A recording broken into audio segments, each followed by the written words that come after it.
There we are. Yay! Hello! So my name is Kara-Leah from the Yoga Lunchbox, and this is my first ever Facebook Live Conversations with Kara-Leah, and I have the great pleasure of being here with Vincent Bolletta in his living room, nonetheless. He's the founder of hañsa Yoga, and we're here to talk about the training that I have in Christchurch near the end of this year. Well, July, August, so it's not that year. Yeah, it's not actually near the end of the year. No, actually it's not far away. No, it's in a few months' time. Yeah. Before we get to the training though, because I'm guessing that some of the people who are watching don't know who you are. No. That's so right. This is the first time. Yeah, and if you are watching, please let us know how the volume is. If the volume is awesome, send us a love heart or a thumbs up or something. And if we need to talk up a little bit and project our voices, then let us know, put it in a comment. Yeah, because I've got a little bit of a cold, so I'm trying my best to talk up. Right. Yeah. Yeah, because you're a little bit faint. Yeah, sorry. Project. You're a teacher. Projecting now. Alrighty, so give us a little summary of the Vincent bio. Oh, wow. Okay. I started yoga 1989. So it's a long time ago. So been practicing since then and started teaching at 91, I think, around about 91. So in those days there was no Yoga Alliance, right, or teacher training. It was purely based upon your experience of the practice, you know, and following a teacher. But over the years, obviously, you know, I've had formal training of some description. And so now, fast forward, if you like, you know, to now, nearly, what? 30 years. Nearly 30 years, yeah, oh my God. So basically now, what I focus on is yoga therapy, and it kind of takes me around the world. You go to China a lot, right? Yeah, Asia has really exploded. China, Indonesia, even further afield, going to Mexico this year as well. So the training is all about how to basically use yoga as a therapeutic tool to support individuals and their specific needs, but also it informs both practitioners and teachers what is relevant, you know, in terms of in a class and how to teach and what to teach and how to accommodate everybody's needs, I suppose, within that setting. Right. You know? That's such a skill set, right? Because it's one thing to teach from a script. Oh, absolutely. And it's a completely other thing to be able to look at the room and see what's going on with all of the students and then determine from that how you're going to handle all of those bodies in the room. Absolutely. So the first thing that I teach in the trainings is how to improve the ability to observe. So become sensitive enough to see, if you like, the issues, the general issues that people have, and then how to accommodate. And that accommodation happens through adapting the poses or modifying the poses. Also the language that we use and supporting people within the class, what is actually a supportive script and what isn't. And we go through a whole variety of ways of improving our ability to observe. So we use assessments that are both clinical and movement based. There's energetic assessments, and then it's to tap into something that's a little bit more abstract, and it's that your intuition. Right. You know? So we have to kind of listen to that at times, because that's quite an essential component to the practice, and also working with people in a group and also one-on-one. So when you talk about the ways that you can use language to support an observational and responsive way of teaching, what do you mean? Well, for me, the language needs to create an opportunity for exploration or investigating what the shape means for the individual, and also creating an environment where the person starts to listen to their own bodies, or like I just said before, intuition. Does it fit them? Does it feel supportive? That's probably a really good word to use. And then from that idea, how do we continue the conversation? Because it's not just in that one pose, but it's in other choices that we make within the class setting or outside of the class.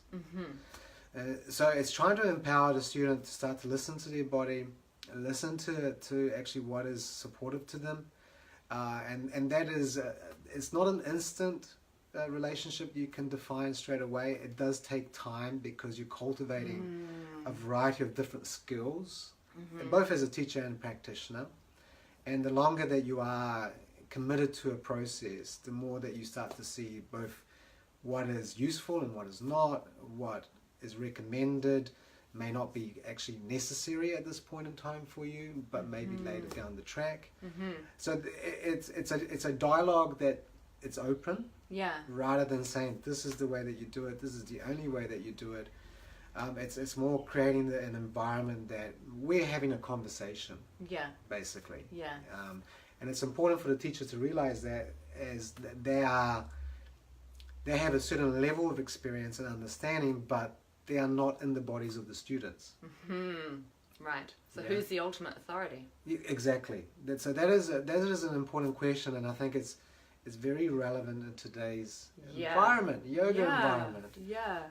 It's a big thing, right? Yeah, it's a really big thing. So to me, the teacher is there as a person that is sharing their understanding of the process of yoga. Let's call it yoga for now. And they're sharing that in a particular way that they are expressing their, if you like, the obstacles that they have arrived at, the way they navigated those obstacles, and also how they strategize through some of the issues that they have come up with. So it's a conversation that I'm sharing, or the teacher is sharing with the student, and in some ways opening it up to them to say, okay, so this is what I've done. Now you may want to follow the same way, or you may want to adapt what I'm doing, or you may find a different way completely. And so, but to come at those particular arrival points, there is a trial and error process that goes on. And this is where I think time is really essential. Right. So when you say time is essential, you mean as a teacher? As a teacher, as a student. It doesn't matter, right? It doesn't matter, Time is a key ingredient to healing, to understanding, to development, or evolving a process that you've committed in. Yeah, right. So when I'm listening to you, it sounds like you're describing hañsa yoga as it's a process that you're offering, rather than a set of rules or postures, like cookie cutter. But that was like so 1990 or 2000, wasn't it? Like Anusara, Bikram, if you look at them, they were more systems based. Dictatorial. And there is a system has its usefulness to anchor attention, but over a period of time it also has a cap. It can be self-limiting. And so this for me, a system has to be adaptable. We have to start at some place, a tangible place. But over a period of time, we have to also evolve from that place. I mean, there is some really cliches out there, from form to formlessness, you know, from some kind of tangible experience to conceptual and abstract. So initially, we have to anchor it. We have to anchor ourselves in something.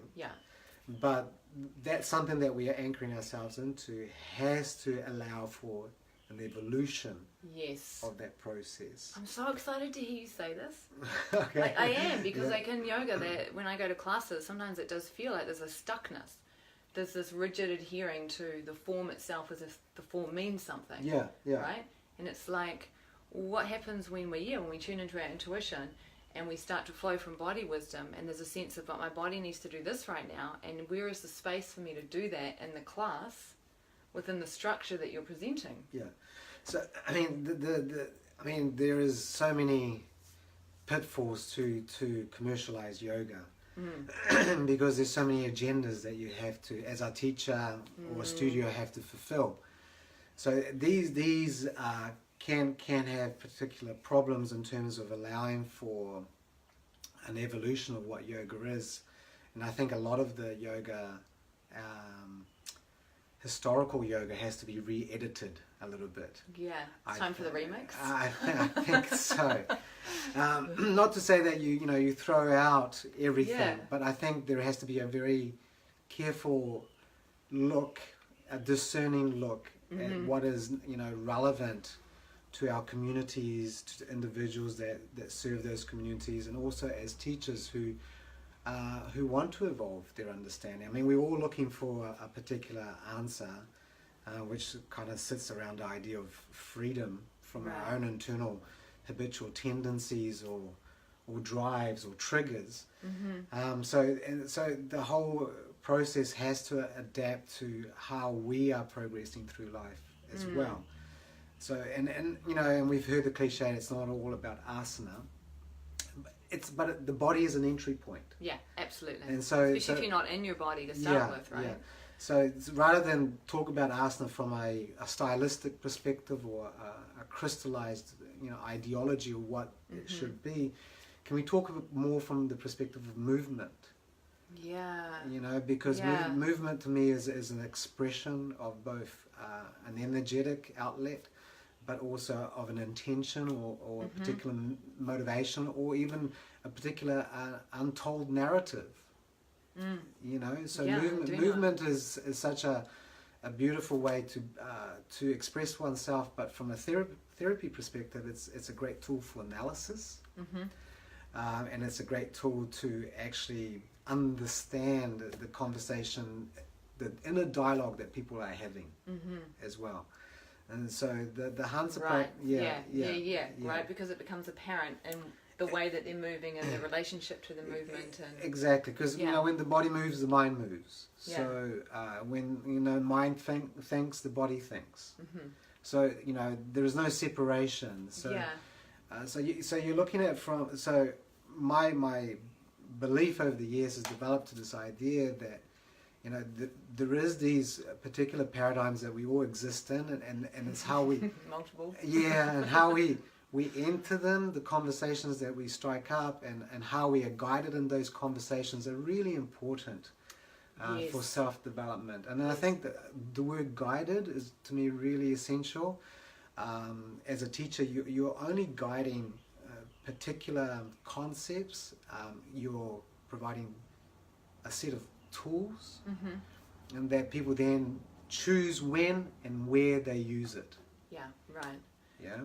So when you're offering these tools and you're offering these processes, right, and then people are choosing when and how to use it, how do you factor in for the deceptive nature of the mind and the way that the mind can trick, right? Absolutely. I think that has to be, that's a very tricky question to answer, but I think the whole process for me is that if we can go into the process with that already in mind, that we can easily delude ourselves, I think that changes on a very subtle level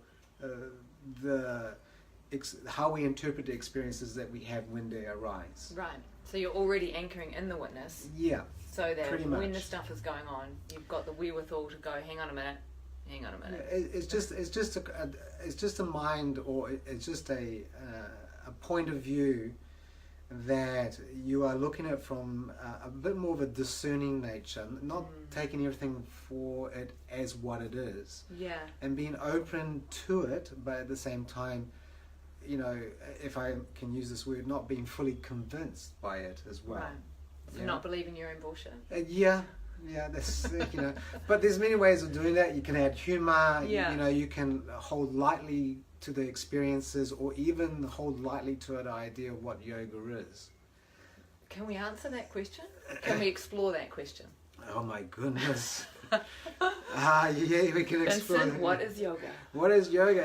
It's a process. It's an organic process that's constantly evolving. If I just take it from my own personal perspective, it's like what I understood yoga to be 30 years ago to what I think it is now. Two different people.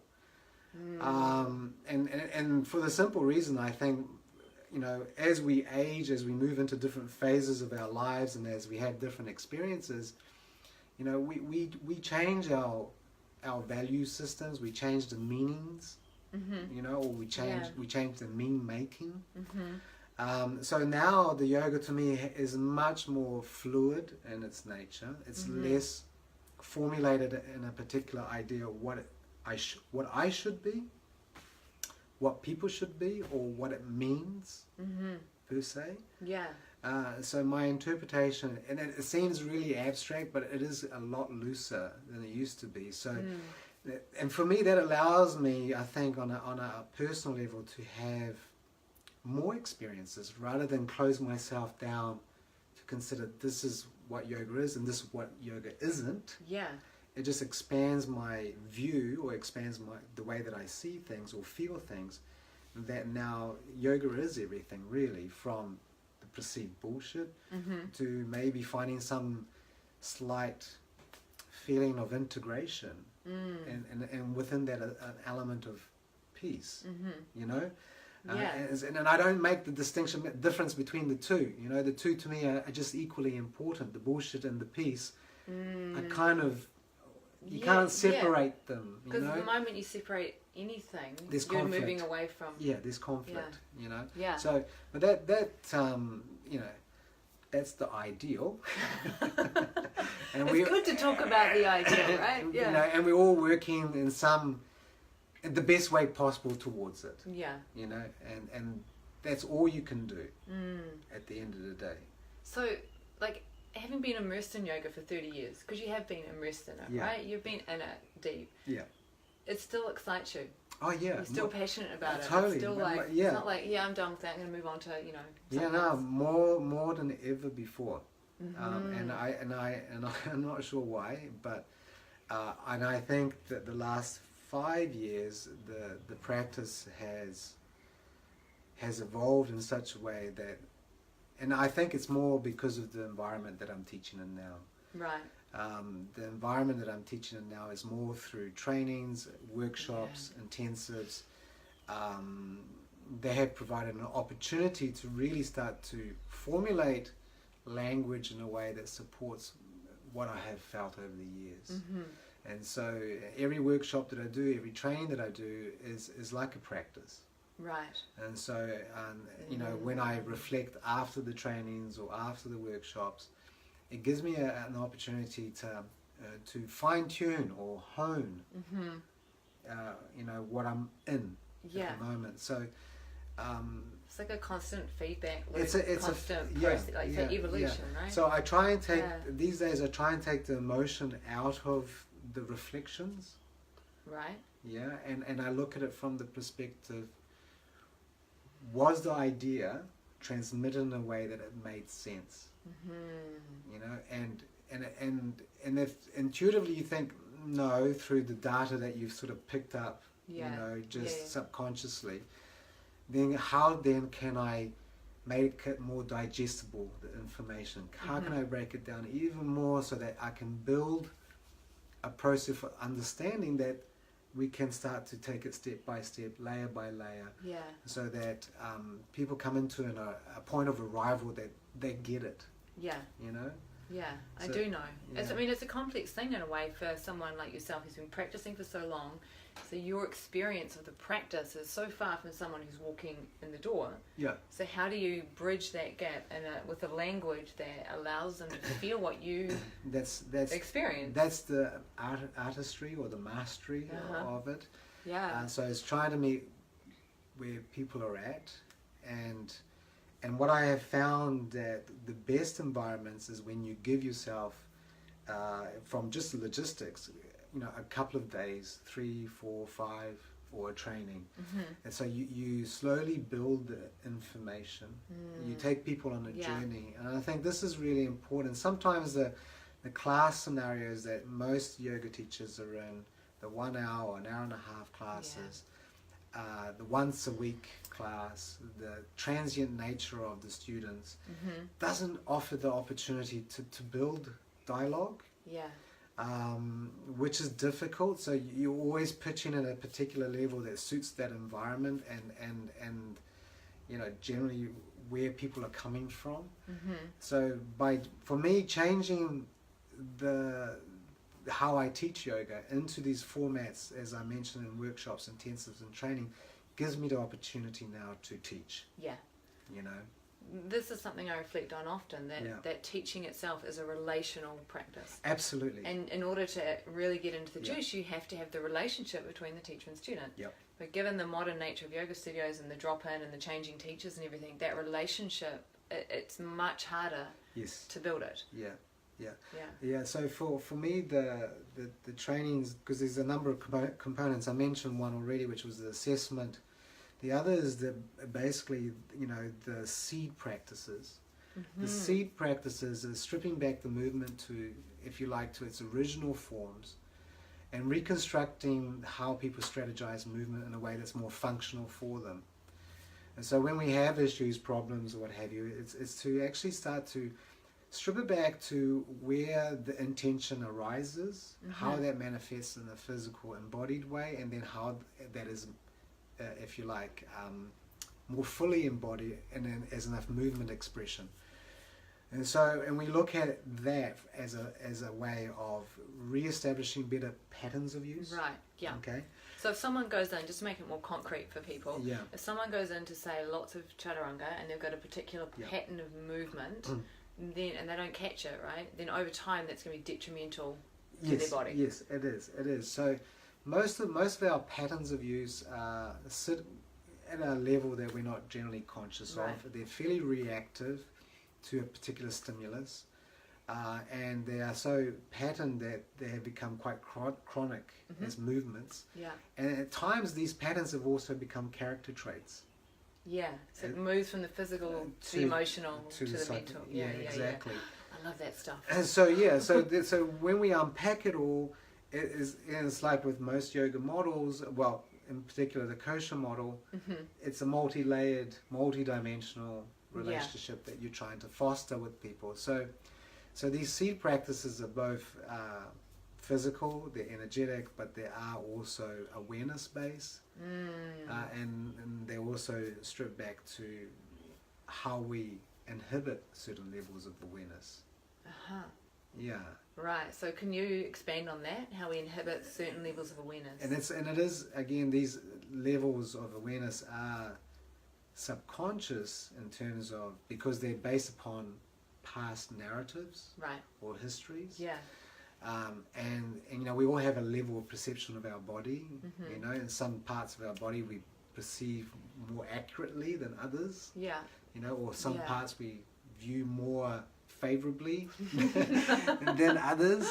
Yeah. So it's about having a greater, fuller experience of our bodies, but also what are the things that have driven our attention to be specific and not more so rather than wholesome full body awareness, we've come down to just a few bits that we like. Pretty much. And so and also then it's to talk about stimuli, and we generally operate at a level where we respond to a level of stimuli that we can comprehend, and when we strip it back to seed practices, these seed practices exist in a very subtle stimulus environment. So can you give me a concrete example? When you say a seed practice. Okay, so let me... I like to put things into the concrete. Yeah. Let me explain it from... I use this analogy or this example. So imagine going to a fine dining restaurant.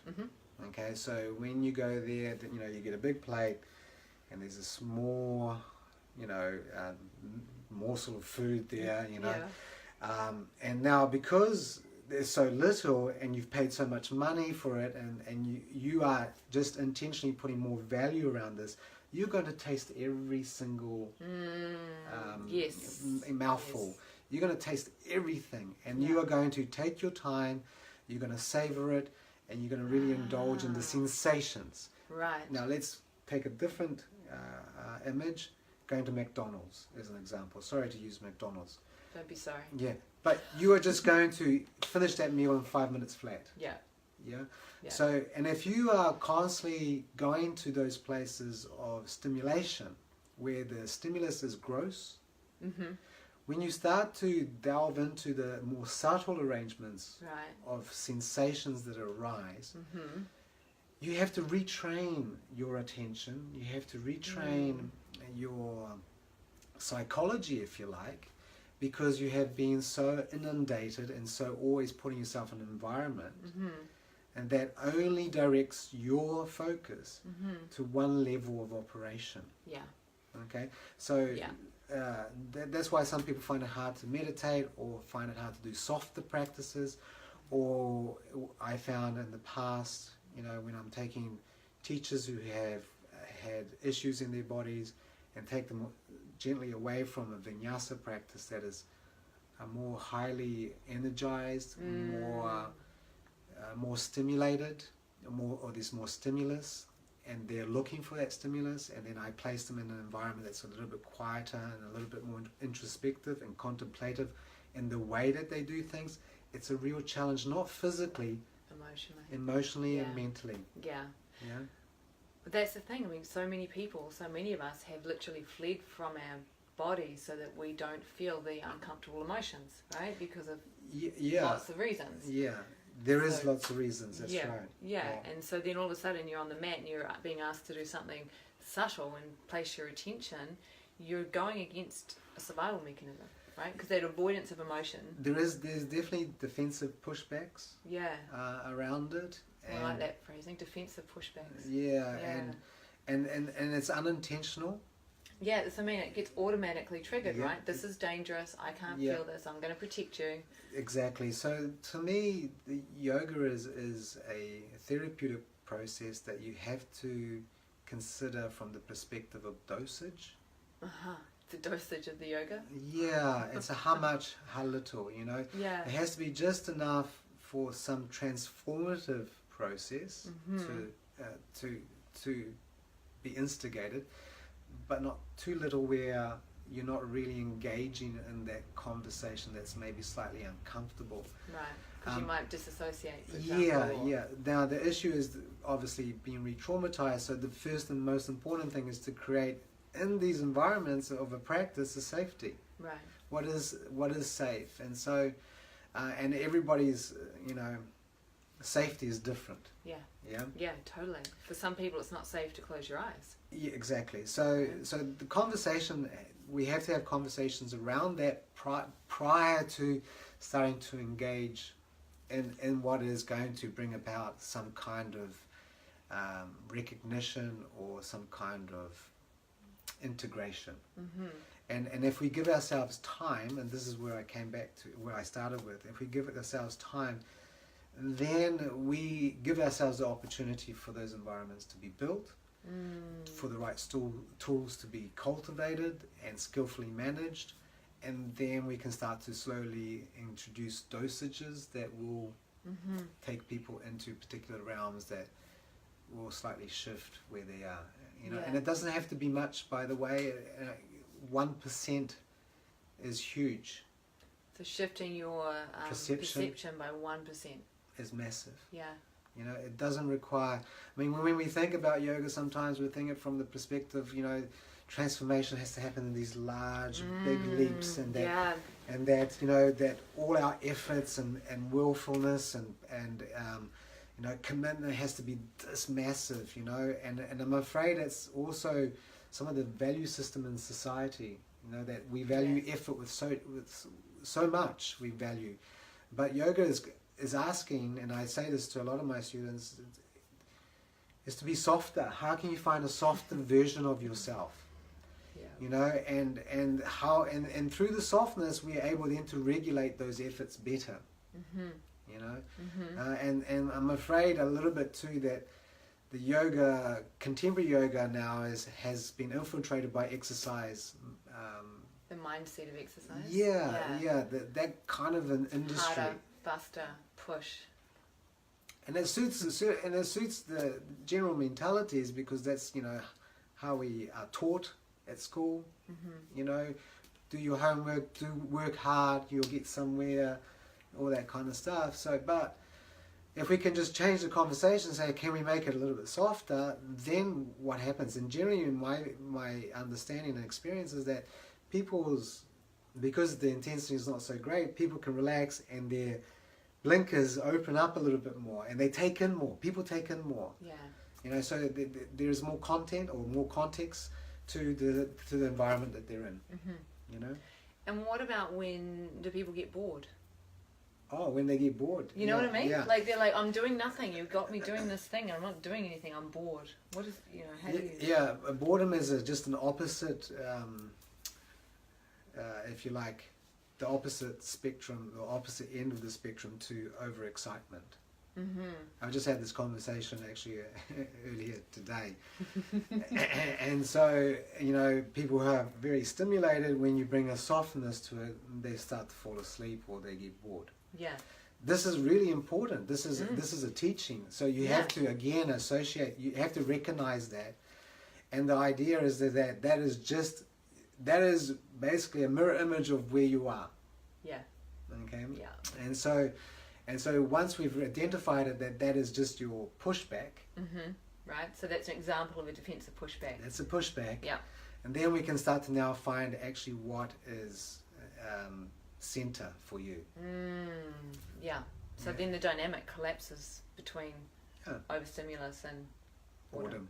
Yeah. Exactly. Because there's two ways, isn't it? There's you're going to run away from something or you're going to run to it. I mean, that's quite a Buddhist principle. Right. And so, run away from pain, you run towards pleasure. So, these are, to me, yin and yang, really, and they sit nicely together and they mirror image each other beautifully. But where you want to be sitting is what, demarcates yin from yang. Is that S between the two. Yeah. That's, from a basic anatomical perspective, maybe that's your diaphragm. That kind of separates the upper torso from the lower torso. And your diaphragm has to have two qualities of energetic relationships. One has to be easy and light, and one is to be stable and fluid as well. So then, looking at it from that perspective, we've seen a massive influx of yin into the yoga world in the last little while.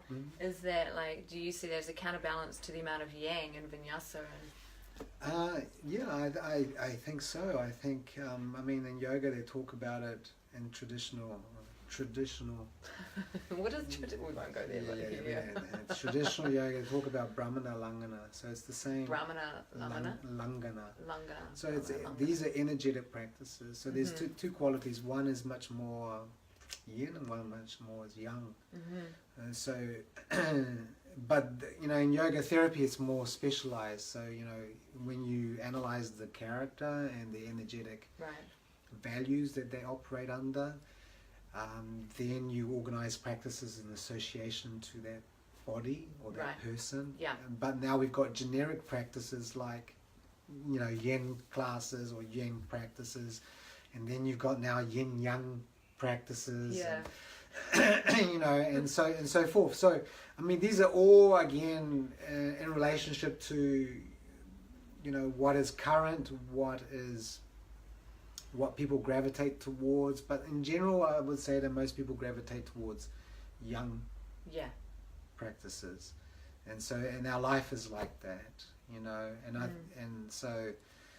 so to have a softer practice is a great antidote to what you do during the day, I think, and it's not a bad thing, I think, and I don't think you should just gravitate to only soft practices, but I think you have to have the ability to use all the gears in the car. Right.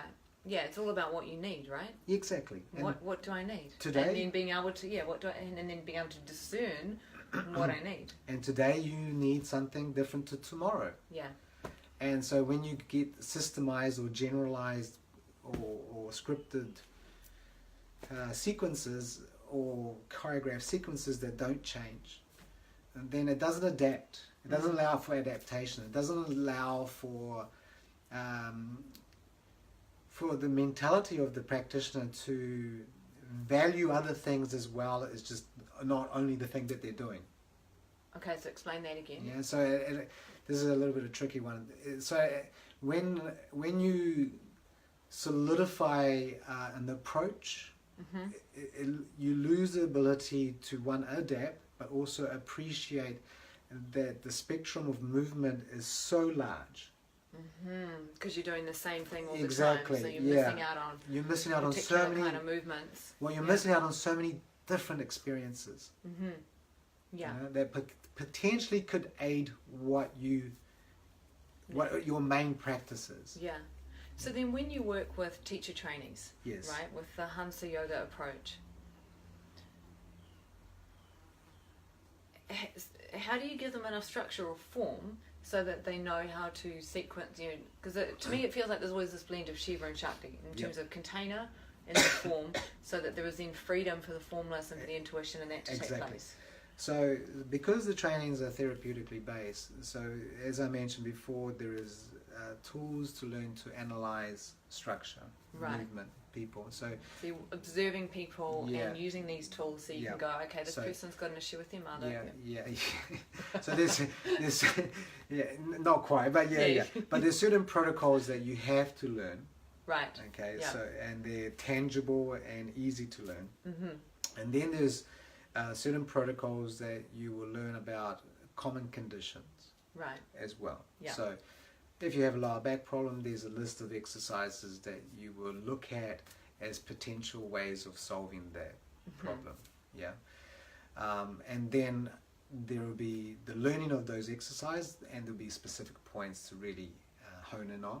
Right. That really anchors your attention. Mm-hmm. The other aspect of the yoga therapy training that I teach, which is I don't think is taught anywhere else, I could be wrong, but I teach what we call fundamental touch points. Fundamental touch points. Yeah, and these points are specific points in the body. So you can think of it from the idea of acupuncture points, or mama points in Ayurvedic medicine. Yeah. These points, though, don't necessarily follow that system, but they potentially have the same effect. But they are specific locations that do a variety of things. They help with feedback systems. They become locations where people can focus their attention. That becomes their drishti, which becomes their bandha, which becomes a way of informing at what point their movement is becoming dysfunctional or falling back into default settings. They also work with the neurological system, so we're looking at changing motor patterns. Right. And they also establish better pre-organization motor pattern rhythms. Pre-organization motor pattern rhythms. Okay, you're going to have to define that one so for us. Before you move, there's a whole series of physiological responses that happen before you move. Right, and we can impact that. We can impact that. It's like magic. Yeah, so, well, it's been mentioned, well, I won't say it because... You're a magician, aren't you? No, not at all. So you have an intention, and that intention is then manifests itself in a physiological way, and then in a physical movement way. So and so we use touch points to assist with rehabilitation exercises, because the touch points changes the strategy of movement, and so then when they do use the rehabilitation exercises, it's much more potent. Right. Yeah. So sorry, just when you say touch points, I'm getting a visualization of someone touching a point on their body. Yep.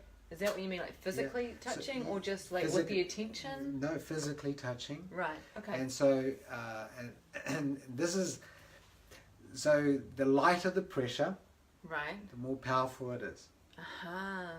Okay? And there requires from the person who's being touched a degree of sensitivity. So again, we have to cultivate first a level of attention that is stable, that is also inquiring of more internal rhythms.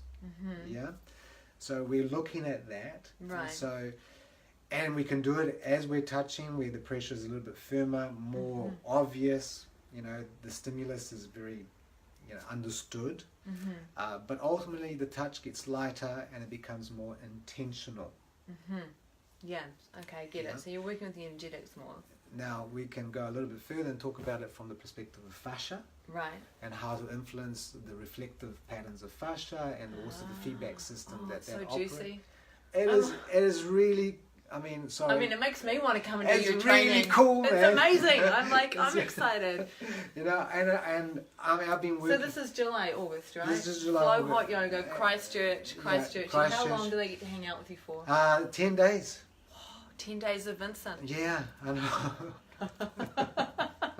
Because that's what it is, right? Yep. You've been immersed for 30 years. Yep. You're passionate about this stuff. Yep. You study it, you inspect it, and it's you and your genius sharing with people what you love. Yeah, so it is pretty much sharing and and letting them find their way into the material in their own way, and honouring their authority, and it's so beautiful. So it's how to use yoga in a way that's really useful to yourself.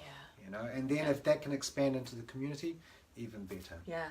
You know? So when you say it's yoga teacher training for yoga therapy, then, so the trainees that might want to come, it might be yoga teachers that have already done a 200-hour and they want to start moving more into therapy, but they're not quite sure how to do it, and they're a little bit afraid because it's a bit of a minefield. And it's also for teachers in general who don't want to go into yoga therapy, because a lot of the information they can use to support themselves, to support their class, to actually start to inform what their teaching is all about, and whether that what they're teaching is going to be useful, supportive, relevant, and safe. More importantly, safe. Right. Not saying that it's unsafe out there, but I think what you want to do is minimize as much as possible what is not safe. Yeah, of course. Yeah, and you can't stop people from being hurt, but you can create an environment that the information that you're providing is going a long way to actually holding people and holding them in a way that they become more self-aware, more empowered, and self-regulatory. Yes, which is so different from a dictatorial method, which doesn't really have anything to do with helping people become more self-aware, more in their power, more tuned in. Yep. Right? Yeah, it's absolutely. such a different dynamic. Yeah, to me, you know, yoga is all about the individual. You know, when I practice, I'm practicing by myself. You know, there's no fanfare. You know, no one's standing clapping, or you know. So yoga is a personal voyage, and to me this is really important. But at the same time, in that voyage, we can be supported by a community. You know, but ultimately we have to do the work ourselves. Yeah. You know. And it's easier when you're supported by a community, right? That's right. So much easier. That's right. So much. And I think, you know, the yoga community is changing since when I first started. Yeah, big time. What has been considered to be useful now is not so useful, I think, for many reasons. Yeah. It's just that natural evolution, isn't it? Yeah. Like those things were useful. They were useful at the time. They met needs, and they're useful, and they got us to where we are. Yeah, and I think the general practitioner now has much more information than when I ever started yoga. Oh, well. You know, there is so much out there that supports our journey, but also I think holds yoga accountable as well. And I think this is that's a good point, right? Yeah, this is an important message. Nothing can be hidden. Yeah. This is an important message, because for me it's about demystifying the process, making it practical, making it relevant, and making it honest, I think. And because it's easier, as we said before, to delude ourselves. Yeah, even when we're the teacher, especially when we're the teacher, right? Exactly. Yeah, because who's checking the teacher? Who's checking the teacher? Hopefully the teacher's checking the teacher. You know, so...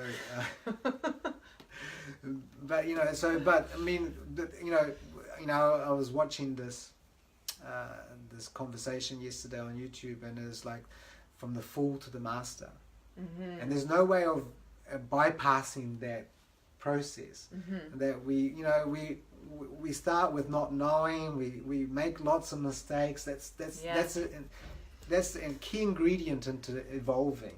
Yeah. But eventually, you know, we become more efficient. You know, through our mistakes, we have a greater understanding.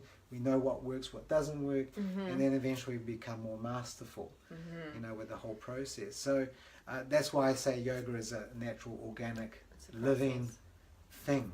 You know, it doesn't stop for anybody. You know, so. Before we finish, I really want to see if anyone wants to ask questions, because there's a few people watching now, and it's been beautiful to see you watching and to see you put up comments and share where you are and what's going on. So this is your moment. This is your opportunity. If you have something you'd like to ask Vincent, I've got him right here. He's not going anywhere. So in the comment thing, and we'll take a little bit of time. So if some comments come in, we'll address them, and otherwise we'll wrap up in the next few minutes. Sounds good. Yeah. Yeah. So juiciness. Yeah. Flow Hot Yoga. Flow Hot Yoga. End of July. Christchurch. 10 days. 10 days. There's a 2-day break between the 5 days. So it's not residential though. Like you find your own place to stay. Yes, find your own place to stay. Come to the studio. Yes. Yeah. And so it's great. I'm looking forward to it. I'm so looking forward to it. This is for me the first full training in New Zealand, because I do lots of training overseas. So to come back home. Do you find they value you more overseas? Like just as a little aside. Good question. Right? It's a different world. Yeah. It's a very different world, and it's a really good question. I don't know. You don't have to answer that now. Yeah. Maybe that's some self-inquiry, and you can just like. Yeah. I mean, the obviously Asia population is huge. Oh, is that a question? Oh. Might be a question. Yeah. Okay, so this is from Dawn. Can you speak a little more in fascia? Heard it's now considered. Wait, I have to hit see more. Yeah. It's now considered the biggest organ in our body over skin.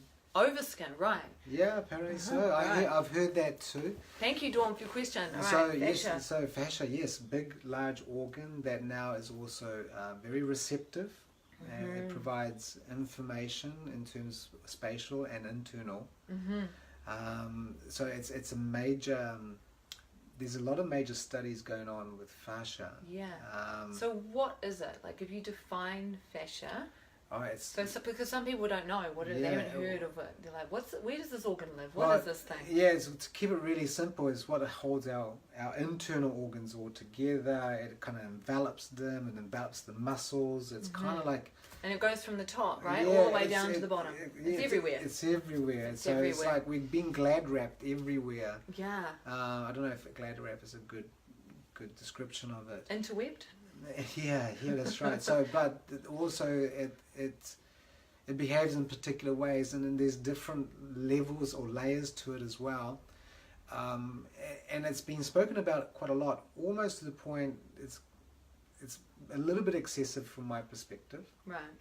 We've become infatuated with fascia and got. Yeah, like at one stage we became infatuated with the psoas. Yeah. You know, and so from my personal perspective, it's. Everything works together as one. Sure, we can isolate and become quite specific about it, but ultimately what I look for is, and this is what I teach as well, is behaviour. Right. So behaviour of the fascia, how the fascia behaves? Behaviour of your body. Right. And movement. And what motivates you to move in a particular way, what motivates you to choose in particular ways. And because these particular motivations affects your biology, affects the tone of your fascia, or it affects the tone of your nervous system, or it impacts on your breathing rhythms and how they influence other particular systems in your body. So when we and this is beautiful, because it talks about a particular ideology, that when we language things, do we language it in a particular way that we are taking the person's attention from isolated principles to more integrated and holistic interpretations. Right. And because it's very easy to become overly specific, and it's easy to do that. Reductionist, mechanicistic. Yeah. So we can reduce it to. Let me tell you a quick story if you're listening out there. But you see this beautiful flowing river, and you're infatuated by it, and it has a particular beautiful rhythm and flow to it, and you get excited and you grab your glass, and you fill up that glass of the river, like that. Yeah, so the river goes into the glass, and you take it home, and you're all excited. You put it on your table, and then you start to analyze it. How the quality of it, the minerals or whatever, and so. But one thing it doesn't tell you when you look at the glass is how that river flows. Yeah. Okay? Yeah. And so we can easily do that, and you know, I've come from the sports science background, and it's easy to do that, and that is part of kind of some of the information that's out there at the moment. But how do we piece it all together? How do we bring it into a way that we're actually improving people's lives from the perspective of the choices that they make, whether it's supporting them in general life, or the movement patterns or habits that they have. So to me, that's probably more important, because when we change those choices, we change all the systems. Right, including fascia. It'll shift and change. Okay. I hope that helps in some way. We got to thank you from Dawn. Yeah, thanks, Dawn. Thank you, Dawn, for your question. Yeah. Alrighty. So unless another question goes in a comment very soon, we're going to do the final wrap. Yeah.